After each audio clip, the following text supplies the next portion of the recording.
জামাতের নেতা উনি, আমি নিজে যেটা দেখছি সেটা বলতেছি, উনি বলতেছে সাবধান আমি শাহজাহান চৌধুরী,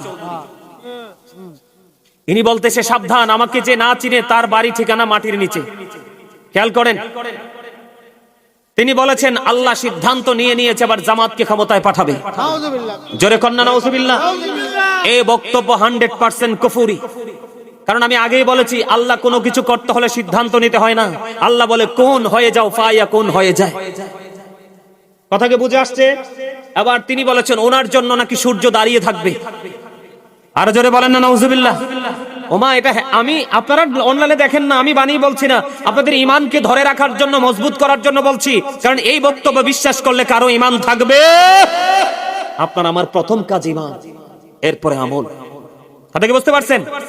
তাদের দলের, দেখেন আমি এই কথাগুলো কেন বলছি, তাদের দলের এক নেতা কয়দিন আগে অত্যন্ত ভদ্র, অত্যন্ত মার্জিত ভাষায় তিনি বক্তব্য দিয়েছে কি, যে মুসলমান আর বেঈমান মুদ্রার এপিট আর ওপিট। না বুঝে বলেন না, রোজা আর পূজা একই জিনিস। আরো জোরে কন নাউজুবিল্লাহ। এরা আবার টকশোতে এসে বসে বসে বলে এটা ওই পার্সনটার ব্যক্তিগত মনোভাব। তো ওনার যদি এটা ব্যক্তিগত মনোভাব, ব্যক্তিগত মত হয়, তাহলে দলের পক্ষ থেকে তো গুরুত্বপূর্ণ জায়গা দিয়ে রেখেছেন কেন? প্রশ্ন কি আসে না? আরো যারা বলেন আসে কি আসে না? এই ঘুমাই থাকলে হবে না, এই দেশটা আমার আপনার সবার। একজন আপনার আমার বাচ্চাকে নষ্ট করে দিবে, ঈমানকে চুরি করে নিয়ে যাবে, আপনি আমি চুপ করে বসে থাকবো? কথা বলেন না কেন? এই খেয়াল করেন, আমি দলিল দিচ্ছি, যেই ব্যক্তি পরিপূর্ণ রোজাদার হয়ে মরবে, আমার রাসূল বলেছেন কাল হাসরের ময়দানে তার জন্য স্পেশাল একটা জান্নাতের গেট খোলা হবে, যেটার নাম হলো রাইয়ান। আর জোরে কন্না সুবহানাল্লাহ। এই জান্নাতের গেটের নাম হলো রাইয়ান। এই গেটটা দিয়ে শুধু পরিপূর্ণ স্পেশাল রোজাদাররা জান্নাতের গেট দিয়ে ঢুকবে। ঢোকার পরে যখন রোজাদাররা ঢুকে যাবে, অটো দরজাটা বন্ধ হয়ে যাবে। রোজার মর্যাদা আছে না নাই? আর পূজা, রোজার পূজাকে এক করছে, এটা আমার বানানো না। আমি যদি বানাইয়ে বলে থাকি আল্লাহ আমার জিহ্বা কাটবে। আপনারা সবাই দেখবেন অনলাইনে, অনুরোধ রইল। আমি আপনাদেরকে বলি, আর পূজা যারা করে, পূজা সম্পর্কে আল্লাহ কি বলেছেন? ইন্নামাল খামরু ওয়াল মাইসিরু ওয়াল আনসাবু ওয়াল আজলামু রিজসুম মিন আমালিশ শাইতান। আল্লাহ বলেছেন মদ, জুয়া, মূর্তি, ভাগ্য গণনা, ঘৃণ্য বস্তু শয়তানের কাজ। তাহলে রোজার পূজা এক হইল কেমনে? কথা বলেন না কেন? রোজার পূজা এক। ওরা বলছে হিন্দুদের উলুধ্বনি আর মুসলমানের আযান একই জিনিস। নাউজুবিল্লাহ বলেন না কেন? কয়দিন আগে তাদের এক বক্তা বলেছে নবীর কাছে ওহী আসে না, এইজন্য নবী বিষ খাইতে গেছে। নাউজুবিল্লাহ। আরো জোরে কন্না নাউজুবিল্লাহ। আরে আরো জোরে। আরেকজন বলছে কোরআনের 53 জায়গায় আমি ভুল পাইছি। আরে নাউজুবিল্লাহ বলেন না কেন? আরো জোরে। ওমা ওমা, নাউজুবিল্লাহর অর্থ বুঝেন না? আরে খোদারে, নাউজুবিল্লাহর আওয়াজ তো ফাটাই লাউনের কথা। এই বক্তাই কয়দিন আগে বলছে আল্লাহকে সর্বশক্তিমান বলা যাবে না। আরে জোরে। কোন মুসলমান কি মানতে পারবেন? আরে আপনি সারা জীবন নামাজ পড়েন না, এটা আল্লাহর ব্যাপার, চাইলে আপনাকে মাফ করে দিবে। কথা বলেন না কেন? এটা আল্লাহর ব্যাপার, এটা আল্লাহর পার্সোনাল ম্যাটার। নামাজের হিসাব নেওয়ার মালিক কে?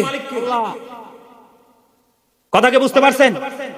আপনারা দেখেছেন অত্যন্ত ভদ্র, মার্জিত, জেন্টেল ভাষায় তৌহিদি জনতার নামে অসংখ্য মাজার ভেঙ্গেছে। কথা বলেন না কেন? তখন কোনো প্রতিবাদ নাই। আমার দিকে তাকান, নুরা পাগলা নামে এক পাগল আছে। সে যদি কোনো ভুল করতো, কোরআন হাদিস বিরোধী কাজ করতো, তোমরা জানতে, তাহলে তোমরা জীবন দশায় কি করতে? প্রশাসনিক পাওয়ার নিয়ে তাকে বিচারের আওতায় আনতে, তাই না? মরার পরে তো তার বিচার আল্লাহ করবে। তুমি তার কবর থেকে তাকে উঠালা, দিন দুপুরে তুমি তাকে পুড়িয়ে দিলা, ইহুদি নাসারারা পর্যন্ত হাসছে। কথা বলেন না কেন? আরে হিন্দুরা যে চিতায় তার লাশ পড়ে, তারাও কিন্তু একটা কাঠামোর মধ্য দিয়ে পড়ে। কথা বলেন না কেন? একজন মুসলমান সে ভুল করছে, অন্যায় করছে, এটার ফয়সালার জায়গা তো চলে গেছে। কথা বলেন না? নাম কি? তৌহিদি।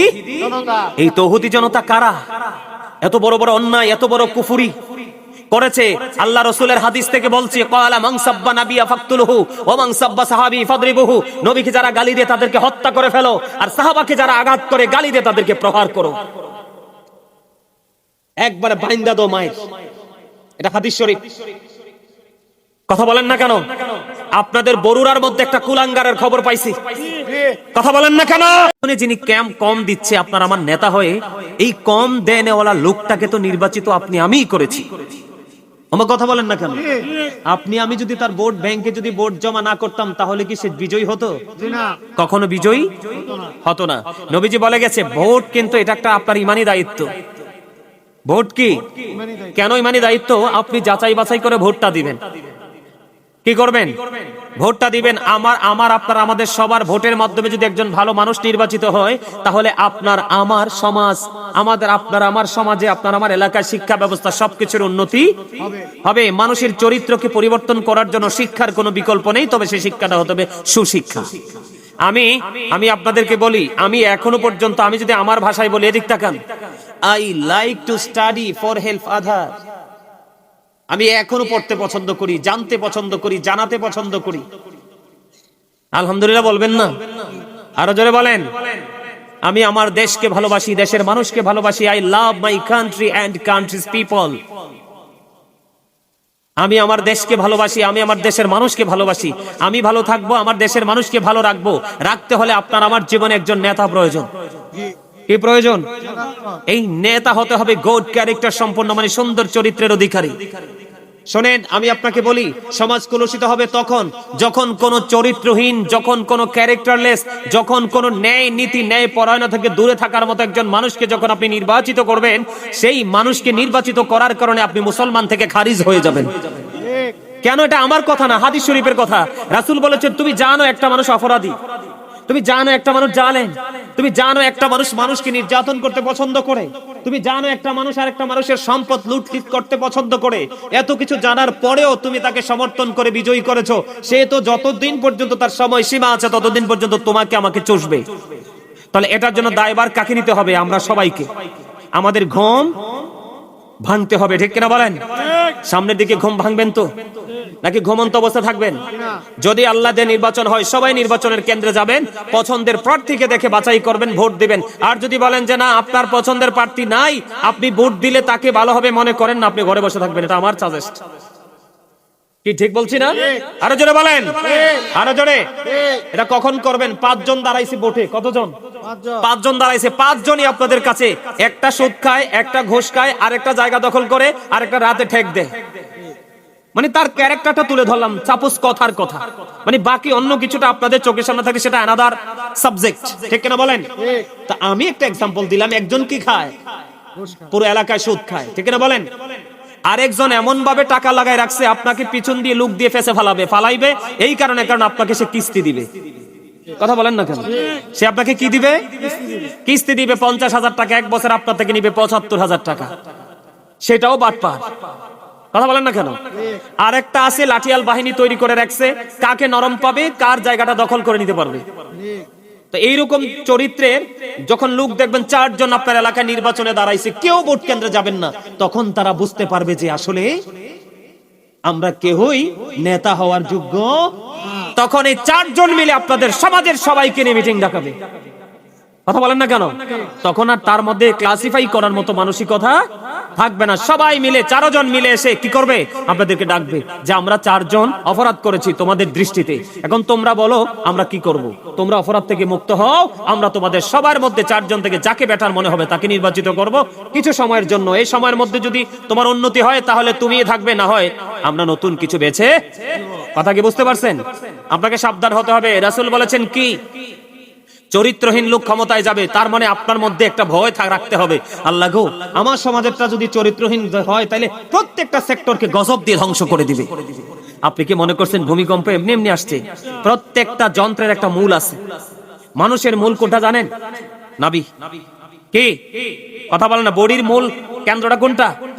নাভি। দেখবেন মানুষের সব ব্যথা সইতে পারে, পেটের ব্যথা সইতে পারে না। অনেকে পেটের ব্যথা তাৎক্ষণিকভাবে স্পট ডেড হয়ে যায়, হয় কি হয় না? তো প্রত্যেকটা জিনিসের মূল আছে। পৃথিবীরও একটা নাভি আছে।